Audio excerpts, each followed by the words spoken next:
నువ్వు మంచిదానివే అనుకుందాం కాసేపటి కోసం. నువ్వు మహిళగా నేను గౌరవిస్తా, ఒక రాజకీయ నాయకులుగా ఎదగాలనేది మేమందరం కూడా కోరుకుంటాం. కానీ ఒక్కటి ఆన్సర్ కావాలి. మీ నాన్న అన్ని రోజులు తప్పు చేస్తున్నాడని నీకు తెలుసు, హరీష్ రావు దొంగ అని తెలుసు, కేటీఆర్ స్కామర్ అని నీకు తెలుసు. మరి నువ్వేం చేయలేదు, నాకైతే ఎలాంటిది కూడా ఒక్క పైసా కూడా పనిచేసి పెట్టలేదు, నేను ఎవరికి ఏ హెల్ప్ అడగలేదు అన్నావు.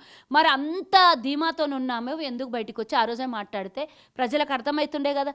ఇప్పుడు కాదు, 2018లోనే కేసీఆర్ నోడగొడుతుండే కదా. ఈరోజు కేసీఆర్ చేసిన 8.5 లక్షల కోట్ల అప్పు లోపల నువ్వు వాళ్ళ తప్పుని వెనకేసుకొని రావడం లోపల వాళ్ళు చేసిన తప్పులకు భాగస్వామి నువ్వు కూడా అయినావు కదా. ఈరోజు అదే తెలంగాణను రక్షిద్దాం, తెలంగాణ ఉద్యమం చేసుకుంటే వచ్చింది, నేను కూడా కష్టపడ్డా అని చెప్తున్నావు కదా.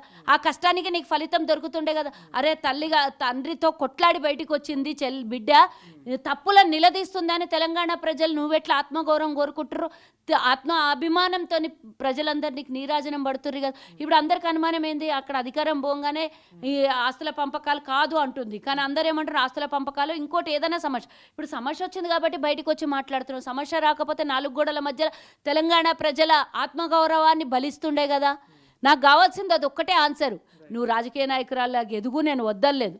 నువ్వు ఒక ఆడపిల్లగా బయటకు వచ్చి డేరుగా పనిచేయడమే ఎక్కువ చేస్తున్నావు, నేను నీకు కాదనది లేదు, 100% ఒప్పుకుంటా. ఇదేదో నువ్వు 5 ఏళ్ల కింద 2018 ఎలక్షన్లకు ముందు 23 ఎలక్షన్లకు ముందన్న కనీసం అట్లీస్ట్ ఒక 2 ఏళ్ల ముందు వచ్చిట్టేనన్నా 8 లక్షల దోపిడీ 7 లక్షలకు అవుతుండేనేమో, 7 లక్షల కోట్ల దోపిడీ 5 లక్షలకు 6 లక్షలకు కనీసం ఎంతో అంతా నీ వల్ల తెలంగాణ ప్రజల సొమ్ము దోపిడీకి గురి కాకుండా ఆగుతుండే. నేను